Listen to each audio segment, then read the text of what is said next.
في البداية أنا باعترف إني نسيت خالص إن في فيلم تاني مرتبط بعالم حسن سبانخ، وهو فيلم سمك لبن تمر هندي، وده يخلّيني أقول إنه كان فيلم ابن في الحقيقة بعد حلقة حسن سبانخ من فيلم الأفوكاتو قابلتني عقبتين في تحضير الحلقة دي، علشان أثبت إن حسن سبانخ هو بطل مسلسل العراف، والعقبتين هُم اعمل لايك في الأول واشتراك لو مش مشترك ويالّا بينا نبدأ. العقبة الأولى هي فيلم سمك لبن تمر هندي اللي بطله أحمد عبد الرحيم أخو حسن سبانخ، بيتواصل فيه مع حسن وحسن بيكلمه من فرنسا، وده بيتحدى نظريتي في إن سبانخ ما هربش برّه البلد مع سليم أبو زيد، وإنه سجن سليم أبو زيد تاني وسلّمه للحكومة بفلوسه وأخد عفو رئاسي وكمّل، ولكن اتفصل من المحاماة وبقى يعيش حيوات مختلفة بأسامي مختلفة. بس ربنا ما سابنيش كده من غير ما يلهمني الإجابة، وهي إن الفيلم بينفي هروب سبانخ برّه البلد بطريقة غير شرعية، بل بالعكس هو الفيلم بيأكد نظريتي، وده بيتضح في إلحاح عيلة سبانخ وأخوه أحمد على رجوع حسن، وده معناه إن رجوع حسن مش هيبقى مُعبّأ بأخطار ولا تهديد من الحكومة، فبالتالي هو ما كانش مسافر هربان من السجن أو هجرة غير شرعية.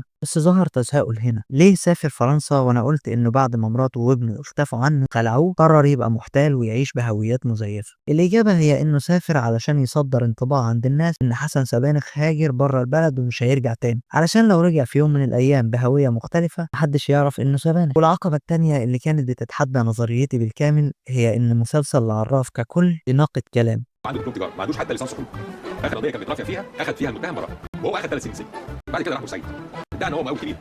ودي جايين لها بالتفصيل بعد شوية. ولو قلت لي إن في فيلم سمك لبن تمر هندي كانوا بيذكروا سبانخ كتير بس ما قالوش إنه خرج من السجن بعفو رئاسي زي ما أنا بقول، هقول لك برضه ما ذكروش إنه هربان بشكل غير شرعي. ولو اتذكر حسن سبانخ بصفة سلبية من أحد الشخصيات المعادية لأحمد سبانخ في فيلم سمك لبن تمر هندي زي الضابط ملاك مثلا، برضه ذكره لسبانخ بالسلب أو نعته بأي صفة إجرامية مش دليل، لأن أعداء أحمد سبانخ وقتها كانوا بيرددوا كلام مزيف وتهم باطلة بهدف أذية أحمد وبس. بس في البداية تعالى نعرف ليه بقول عن فيلم سمك لبن تمر هندي ابن عادة الأجزاء التانية بتشوه الأجزاء الأولى، جرعة أكبر من الإسقاطات المبالغ فيها، اللامنطقية في الحبكة احترقت حرفيا، السذاجة في الطرح السياسي والفني، الفلسفة والآراء العميقة الغير مخدومة، الفانتازيا اللي شكلها وحش وغير مبهر، الكوميديا المسرحية الهزلية والكاريكاتيرية. يعني لو كان فيلم الأفوكاتو سيء فده مضروب في 11، والفيلم بيعرض أحمد سبانخ الدكتور البيطري الريفي اللي عكس سبانخ تماما، اللي بيخالفوا في مبدأ مجاراة الواقع والتعايش معاه وعدم تغييره، وبيسعى لتحدي الظلم والسلطات الأقوى منه، والاتنين سواء كان أحمد أو حسن مسببين صداع لأهل الفساد.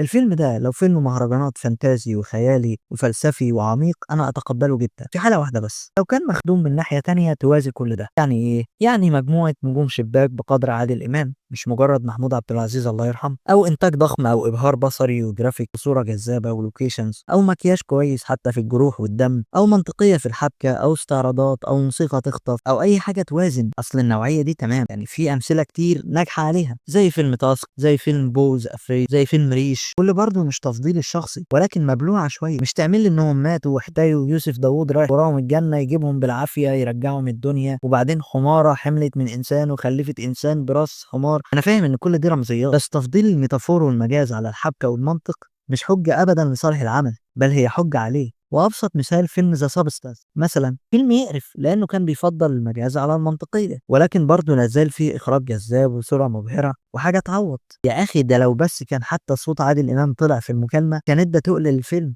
بدل ما هم عايشين على اسمه طول الحكايه. عقبه صغننه برضو قابلتني فسرها الاخ عمر ابو المجد، وهي ان اصحاب مكتب السفريات اللي سفروا حسن سبانخ قالوا لاحمد سبانخ اخوك اللي قلب الدنيا عشان 1000 جنيه بصيغه استنكار كده. الحقيقه انا فسرتها كنايه عن ان حسن مادي جدا وبيحب الفلوس، فانا بنفي تفسير عمر ابو المجد ان حسن سافر مع نفس الشركه وما كانش معاه 1000 جنيه سافر بيها فقلب الدنيا علشان يجيب ال 1000 جنيه، لان منطقيا مستحيل في حاله لو كان سبانخ هربان من السجن مع سليم انه ما يكونش معاه 1000 جنيه. ولو كان سبانخ حسب نظريتي خرج بعفو رئاسي وكمل برضه مستحيل برضه ما كانش يكون محوش 1000 جنيه. فتم الإثبات يا باشا إن نظرية عمر بن المجد غلط. وقبل ما ننتقل لنقطة الربط بين حسن سبانخ وبين العراف، حابب أقول لك إن دفاعي عن نظريتي هيكون مبني على أدلة ظرفية ومقارنات زي دفاع حسن سبانخ في مرافعته الأولى في الحلقة اللي فاتت، حاجة كده شبه عبء الإثبات أو مغالطة الجهل حسب أي زاوية أنت حابب تبص منها على دفاعي، سواء شايفه سلبي أو إيجابي. وده كمان هيكون دفاعي من كل النظريات اللي قبل كده. ردي على اللي بيقول إنك ما عندكش أدلة تثبت ده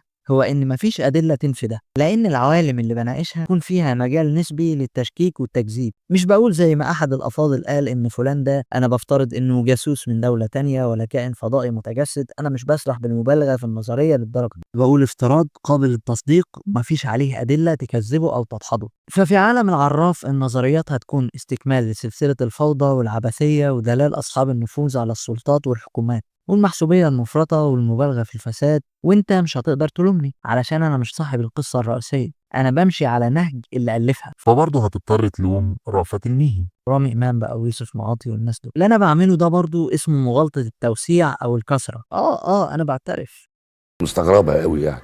الغلطة دي عبارة عن زي ما كان حسن سبانخ كده بيقول في مرافعته الأولى، بتلومني ليه على غلطي لما في ناس بتغلط نفس الغلط. في الحقيقة لو أنا هتراجع عن حاجة واحدة قلتها في نظريتي الحلقة اللي فاتت، هتكون إن حسن سبانخ ما قررش يبقى منتحل شخصيات ومزور بعد ما مراته وابنه سابوه واتفصل عن المحاماة، وإنما النظرية المعدلة بتقول إن حسن سبانخ كان شخص مزور من صغره ومنتحل شخصيات. حسن عبد الرحيم مواليد 1945، قروي جاهل مش متعلم، يا دوب بيعرف يفك الخط. سبانخ متجوز عطية من لما كان عنده 18 سنة في المنوفية، وكان مخلف من عطية في بيت أهله لما كان أبوه بيصرف عليه. حسن بيقعد عاطل، عنده حالة كسل ولا مبالاة وتخاذل، وما عندوش هواية ولا هدف غير إنه بيميل للتلاعب بالناس. ما بيعمرش في صنعة، ومع ضغوط أهله عليه إنه لازم يشتغل ساب البيت سنة 1972 وهو عنده 27 سنة، وقال لهم هدور على شغل واسافر ومحدش يدور عليا، زي ما كان بيكتب وهو سبانخ كده ويقول لهم بيحضر قضية البنك السويسري الدولي.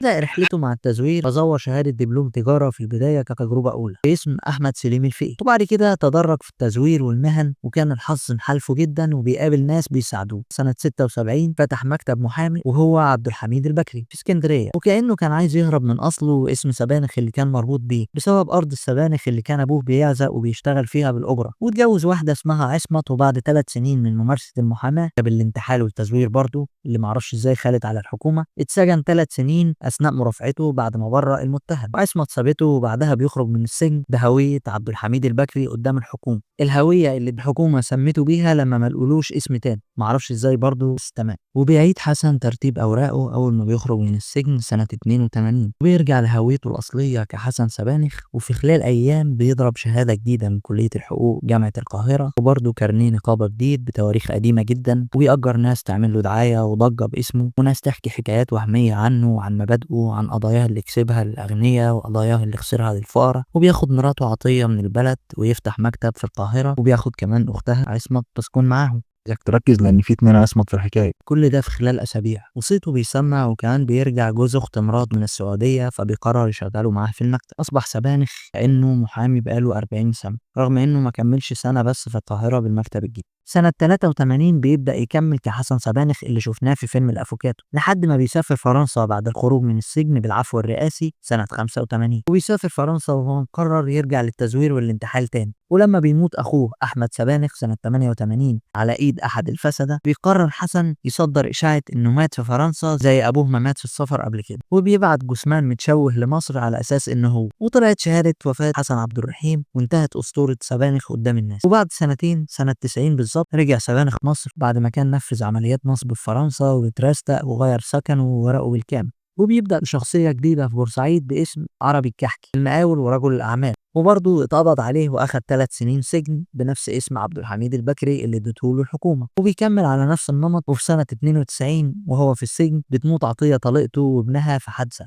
هجام نط على البيت وصفاهم وسرقوا. عطيه هي الوحيده اللي كانت عارفه سره وعمايله ومستحملاه، وكانت بتقابله خطف لما كان بيدعي هويات مختلفه في بلاد مختلفه، وتقول للناس سبانخ في سفر وبينزل اجازات بقابله في فندق وبرجع، ما اعرفش اكتر من كده. وفضلت مستحمله انه يتجوز عليها اكتر من مره ومكمله معاه لانها كانت بتحبه حب مرضي. عطيه فضلت مستحمله سبانخ حتى لما اتجوز عصمه اللي كان اسمها على اسم اخت عطيه، واللي كان بيوجعها اكتر واكتر. برضه فضلت مستحملاه حتى وهو مسجون كعبد الحميد البكري. ولما رجع كحسن سبانخ بعد انتهاء عبد الحميد البكري، استقبلته وكملت معاه برضه هي وابنهم واختها، وعزلوا وقعدوا في القاهره. ولما فاض بيها الكيل والحمل واتعالجت من حبها المرضي لما عمل حوار سليم ابو زيد الاخير من كتر التراكمات والتلاعب بالناس، هربت هي وابنها وخلعوه زي ما قلت. سبانخ لما بيفقد حد بيمحيه من ذاكرته تماما، فلما بيفقد ابنه ومراته بيعتبرهم مجوش الدنيا، هتلاقيه بيعتبر إنه حسام ابن شخصية عبد الحميد البكري وابن عصمت طليقته هو ابنه البكري أول فرحته. نيجي بقى لأوجه التشابه اللي بتربط بين الأفوكاتو والعراف من حيث الشخصيات والعوالم.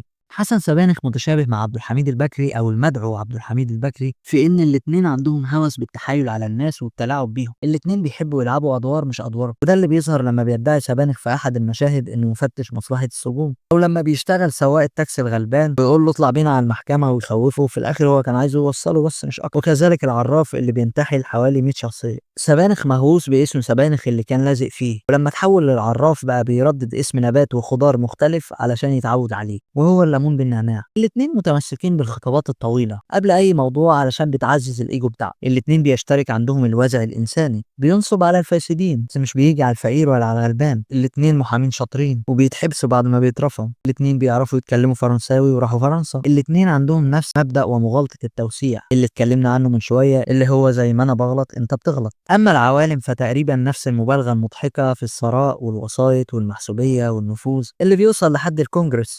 سيادتك على صله وثيقه باثنين من اهم اعضاء الكونجرس الامريكي، مستر توماس وده خالد الهانم على طول، ومستر رينولدز. وغباء السلطات اللي بيخلي واحد يدعي انه لواء وبعدين يدعي انه دكتور وبعدين يدعي انه رجل اعمال بمنتهى السذاجه. وبينتهي مسلسل العراف وبطلنا اللي انا شايف ان هو سبانخ بيكرر نفس الاخطاء، بيزور موته وبيتجسد في شخصيه جديده وهو مسعد صاحبه، وبعدها بيسرق البنك وبيعمل نصبايا جديده على رجال اعمال، ويفضل سر شخصيه سبانخ الوحيد اللي مدفون ومحدش سمع عنه. وعدم اتعاظ عبد الحميد البكري ده بيأكد ان هو سبانخ، بيأكد برضه انه كذاب ومش كل اللي بيتقال على لسانه هو صحيح. وبعدين مين اللي قال لك ان انا هقوله لك ده هو الحقيقه، والثقه دي كلها جايبها منين؟ فبالتالي القصة اللي حكاها مثلا لحنان عن تاريخه ونشأته كانت كلها غلط علشان يخفي حقيقة سبانخ. هو ولا كان يتيم ولا كان مشرد ولا كان بيتعامل وحش من الشرطة ويوقفوه في لجان. دي ترضعني شويه ودي ترضعني شويه، اللي يسميني حماده واللي يسميني بلبل اللي يسميني حلاوه. ثم ان هو في واحد بيفتكر لما كان رضيع، وفي واحد اسمه حمادة ولا بلبل سنة 1950 مثلا. الحقيقة في اللي اتقال لحنان هي مبادئه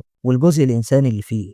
فبالتالي أي كلام يتقال على لسان البكري عن ماضيه حتى الغير حنان زي صاحبه مسعد وقابل للتشكيك فيه بنسبة كبيرة جدا. لو في أي شيء بيتناقض مع كلامي اللي أنا قلته في نظريتي، تكذيب يقع على عبد الحميد البكري. وفي النهاية بعد كل اللي قلناه ده ليك الحق انك تقرر دلوقتي وتقول هل حسن سبانخ هو عبد الحميد البكري ولا لا؟ القصة اللي حكاها عن تاريخه في مسلسل العراف كانت حقيقية ولا كده؟ لازم تقولي في الكومنتات ضروري، انا مش بهزر ضروري. وما تنساش اللايك والشير والسبسكرايب والجرس، وسلام. افتكرت لو انت برضو جالك تساؤل زي الحكومة ما لقيتش اسم تاني غير اسم عبد الحميد البكري المزيف لما سجنوا سبانخ سنة 82 في حين ان هو اصلا مسجل في شهادات ميلاد اصلية باسم حسن عبد الرحيم، هقول لك ده كان تقصير في البحث من الحكومات وقتها، وده اللي خدمه اجواء الفيلم تماما في الجزئين حتى في مسلسل العراف. شالوهم رأفت المهني ما تظنيش. بنتي بتقلبي في ايه؟ الراجل ده بسم الله ما شاء الله سمعته واسمه سابقينه.